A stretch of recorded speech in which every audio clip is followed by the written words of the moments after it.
Hello everyone, आज हमारे साथ मौजूद हैं साइकिक रीडर, मीडियम और फेस रीडिंग की एक्सपर्ट, आकाशिक रीडर, जितनी भी प्रोफाइल ऐड की जाए कम है actually, doctor Mamta Sindhu. Hello ma'am. Hello, जय माता दी। जय माता दी। तो आपसे कुछ इंटरेस्टिंग क्वेश्चंस पे हम आज बात करेंगे। आप फेस रीडिंग की एक्सपर्ट तो हैं ही सही, लेकिन क्या आप बॉडी लैंग्वेज को भी समझती हैं? आप किसी के हाथ, किसी की गर्दन, किसी के आर्म्स देख के भी उसे जज कर सकती हैं? यस, जैसे अगर किसी के आपको हाथ देख के पता लगाना है, एक तो अगर आपको किसी का स्ट्रगल देखना है तो आप सिर्फ जैसे हैंडशेक अगर हम करते हैं ना, तो हैंडशेक जैसे आप मुझसे करेंगे तो मैं आपका हाथ ऐसे देखूंगी सिर्फ। ये जो होती है ना, ये हथेली जो होती है, आप किसी की हथेली देखना कि उसका हैंडशेक करेंगे, पता चल जाएगा हाथ सॉफ्ट है कि हार्ड है, खरदरा है, कैसा होता है ना, कुछ बहुत आवाज करते हैं। और ये जो चीज है हथेली जो है, ये जिसे कहते हैं कि सॉफ्ट है कि नहीं, गुदगुदी जिसे कहते हैं, वो है कि नहीं है। अगर वो नहीं है और बहुत हार्ड हाथ आपको फील हो रहा है, बहुत ही आवाज सी भी आई, तो यानी कि उनकी लाइफ में बहुत स्ट्रगल है, ऐश आराम बिल्कुल नहीं है, उनका वीनस बहुत खराब है। और जिसका हाथ आप मिलाएंगे एंड बहुत ही सॉफ्ट हाथ लगेगा, उसके बाद छोड़ेंगे भी तो भी लगेगा कि कितना सॉफ्ट हाथ था, कितना अच्छा हाथ था। यानी कि उनका वीनस बहुत स्ट्रांग है, और जिनका वीनस स्ट्रांग होता है उनकी लाइफ में ऐश आराम बहुत अच्छा होता है, पैसा बहुत आता है। लेकिन उस पैसे को कैसे यूज करना है, देखिए, अगर आपका वीनस अच्छा चल रहा है, आप जैसे मैंने बता दिया है कैसे आप पहचान सकते हैं अपना वीनस। अगर आपका एक तो हाथ होता है, किसी का आप देखना बैक में 2 डिंपल्स होते हैं, लोअर बैक में किसी के देखना 2 डिंपल अगर पड़ते हैं तो उनका वीनस स्ट्रांग है। अगर नहीं है तो वीनस वीक है। वीनस स्ट्रांग कैसे किया जाता है, पहले तो मैं आपको ये बताती हूँ। जैसे अगर आपको लग रहा है कि और कुछ नहीं कर सकते हैं, बर्तन भी साफ करने पड़ते हैं, एक हाउसवाइफ है, बहुत काम भी होता है, नहीं टाइम मिलता है, तो आपको क्या करना है, रात को जब सारा काम हो जाता है ना, थोड़ी सी दही लीजिए, और दही चम्मच से हाथ पे लिया और उसको हाथ में से रब करके और उसको 5-10 मिनट पक्का हाथों पे से लगे छोड़ देना है। उससे आपका वीनस स्ट्रांग होता है। दूसरा क्या कर सकते हैं कि हमेशा पर्स में, वॉलेट में या पॉकेट में ही सही, इत्र होता है ना, इत्र की या इसेंशियल ऑयल जैसे कुछ भी आपको, खुशबूदार चीज, हाँ, कोई भी अच्छे वाला, परफ्यूम नहीं, उसमें अल्कोहल होता है, तो उसको यहाँ पे, ये जो होता है ना, ये वीनस माउंट होता है यहाँ, हाँ, यहाँ पे उसको रब करना है एंड उसके बाद ऐसे रब कर लिया। तीसरी चीज जो कर सकते हैं कि जहाँ पे भी, जो भी आपका वर्किंग स्पेस है, जो भी ऑफिस टेबल है, जहाँ पे भी है, वहाँ पे एक अच्छी क्रीम रखनी चाहिए हमेशा। जैसे ही हैंड वॉश किए वो लगा लिए, उसी से आपके हाथ सॉफ्ट रहेंगे।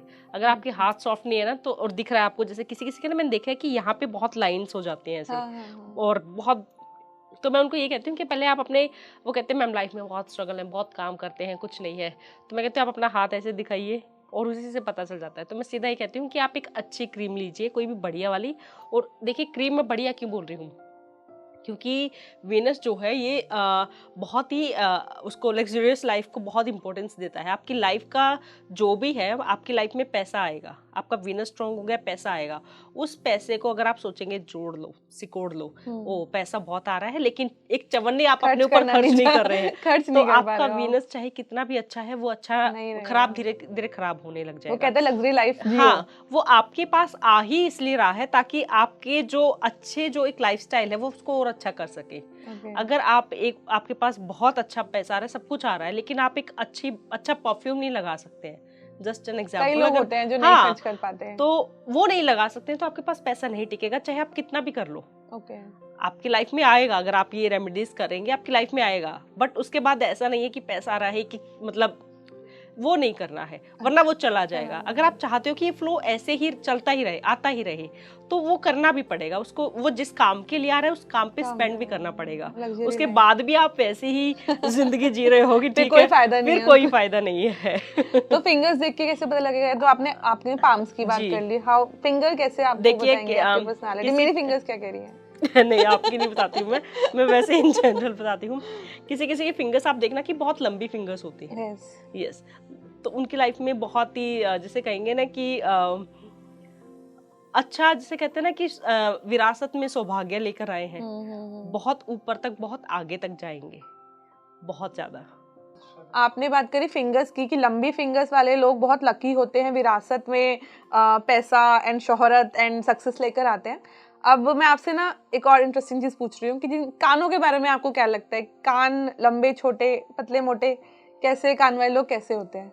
जिनके बड़े कान होते हैं ना वो बहुत लकी होते हैं। Okay. और जिनके छोटे कान होते हैं ना बिल्कुल छोटे से, उनके स्ट्रगल बहुत होता है। और उनका एक जो कि उनको आप कोई बात बताओगे ना तो आपको आराम से 3-4 बार रिपीट करके बतानी पड़ेगी, तब उनके समझ में आती है। उनको जल्दी से कहते हैं ना जल्दी से वो कैचिंग पावर उनकी वीक होती है। मतलब उनको एक बारी में आपने बताया तो कोई गारंटी नहीं है कि उनको समझ आ गई है या कुछ भी है, आपको 3-4 बार उनको एक्सप्लेन करनी पड़ेगी। और जैसे जिनका ये वाला पार्ट जो होता है ना, ये वाला पार्ट जो होता है ये लोब्स, ये अगर किसी के बड़े होते हैं तो आफ्टर 40 इनकी सक्सेस बहुत मतलब जैसे कहते हैं ना बहुत रैपिडली आती है, बहुत फास्ट ग्रो करते हैं ये लोग आफ्टर 40। अच्छा yes. एक और मेरे माइंड में क्वेश्चन आ रहा है कि हम आजकल क्या है ना कि किसी पे ट्रस्ट करना बहुत टफ हो गया है, आपको पता नहीं होता कौन सा आपको कब किस टाइम पे धोखा देगा। तो ऐसा कुछ फीचर भी होता है जो ये डिफाइन करता है कि इस इंसान पे आप ट्रस्ट नहीं कर सकते हो? Facial feature? बिल्कुल, उनकी स्माइल देख लेना आप जब किसी से भी मिलो और आपको लग रहा है कि मुझे ये चेक करना है कि मैं ट्रस्ट करूं कि नहीं करूं, तो कुछ ऐसी बात करना जो हंसने वाली होगी। ओके। और आप उनकी हंसी ऑब्जर्व करना, अगर वो हंसते टाइम मतलब खुल के नहीं हंस रहे हैं मतलब वो लिमिटेड सी स्माइल, चाहे कितनी भी सब लोग कितना भी हंस रहे हैं बट वो लिख हो रहे हैं, या उनकी पूरी बॉडी हिल रही है बट स्माइल नहीं हो रही है, तो यानी कि वो कहीं ना कहीं ऐसे इंसान पे आपको ट्रस्ट नहीं करना चाहिए। बहुत सोच समझ के चलना चाहिए। जो इंसान बहुत ही हंसते रहे, बहुत खुल के हंस रहा है, उसको नहीं फर्क पड़ रहा है कि लोग उसको क्या समझ रहे हैं क्या देख रहे हैं, बट वो उस बात पे आपने जो भी जॉक क्रैक किया है उस पर बहुत खुल के हंस रहा है, यानी कि वो पूरा ट्रस्टवर्दी है।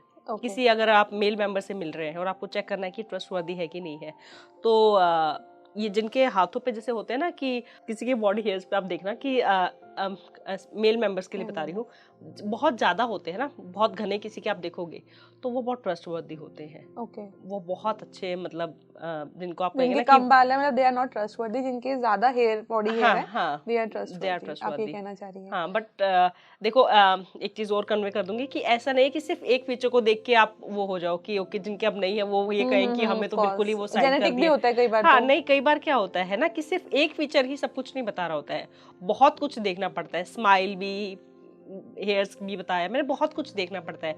बट एक ये वैसे है कि अगर आपको कुछ भी नहीं पता है और आपको सिर्फ एक छोटा सा चेक करना है तो उसके लिए आपको ये हेल्प करेगा। ओके। अच्छा, कहीं मैंने ना पढ़ा था काफ़ी टाइम पहले कि आपका फेस क्रिमिनल माइंड भी होते हैं, कुछ फेसों में पहचान, कुछ फेसेस ये बताते हैं कि इंसान क्रिमिनल माइंड है। कुछ ऐसे फीचर्स भी होते हैं? फीचर्स नहीं, वो जो एक्सपर्ट है वो पता लगा लेते हैं। जैसे अगर मैं किसी से मिलूंगी तो आंखें ही बता देती है कई लोगों के ना कि क्या इनका इंटेंशन हाँ क्या इनके दिमाग में क्या चल रहा है, तो वो उसे पता चल जाता है कि ओके ये इनका माइंडसेट कैसा है। ये जज करने वाली पर्सनैलिटी है, ये सिर्फ जज करते हैं, या ये फ्रेंडली हैं, या इनके हिसाब से कुछ ऐसे आपको देखने को मिलेंगे जिनको लगेगा कि दुनिया में सबसे ज्यादा बुद्धिमान ही वो है, और तो सब ऐसे ही है ना। वो किसी कई लोग होते हैं हाँ, वो किसी के नहीं सुनते हैं, तो वो सिर्फ अपने ही हर बात पे सिर्फ ज्ञान देने लग जाएंगे, अदरवाइज वो वहां से निकल जाएंगे जब कोई और कुछ होगा तो। ऐसे लोग जो होंगे ना वो अगर आपको किसी को पहचानना है जो मानते हैं कि हम ही हैं, तो उनका क्या, एक तो वो बहुत कम बोलते होंगे। ओके। बिल्कुल नहीं बोलेंगे, चाहे कितने भी गेट टुगेदर कुछ भी हो रखा है वो बोलेंगे ही नहीं। और वो सिर्फ इस माइंडसेट से रहते हैं कि कब ये कुछ बोले और मैं इनको काउंटर मारूं। ओके। कि काउंटर किया इनको एंड उसके बाद वो अपना ज्ञान देना स्टार्ट कर देंगे। और उसके वो सुनना बहुत कम पसंद करते हैं ऐसे लोग। तो ये भी आप चीज़ ऑब्जर्व कर सकते हो कि अगर कोई ऐसा है तो उनसे भी थोड़ा बच के रहना चाहिए, क्योंकि वो कभी भी आपके पास चाहे कितनी भी नॉलेज है, आप कितना भी हुनर है, वो कभी एक्सेप्ट नहीं करेंगे, बिकॉज उनके हिसाब से उनको सब पता है और किसी को कुछ नहीं पता है। एंड एक कहीं ना कहीं वो एक बाउंड्रीज भी सेट कर देते हैं कि इतना ही मेरे अकॉर्डिंग चलना है, ऐसे करना है, तो वो भी एक थोड़ा सा संभलना चाहिए। तो सुना आपने कि आपको लाइफ में किन लोगों पे ट्रस्ट करना है और किन लोगों पे बिल्कुल ट्रस्ट नहीं करना है, ये हमें बताया है डॉक्टर ममता जी ने। तो आज हम इस कॉन्वर्सेशन को यहीं ख़त्म कर रहे हैं। नेक्स्ट एपिसोड में हम बात करेंगे पास्ट लाइफ्स की और आने वाली लाइफ के बारे में डॉक्टर ममता जी से। Thank you.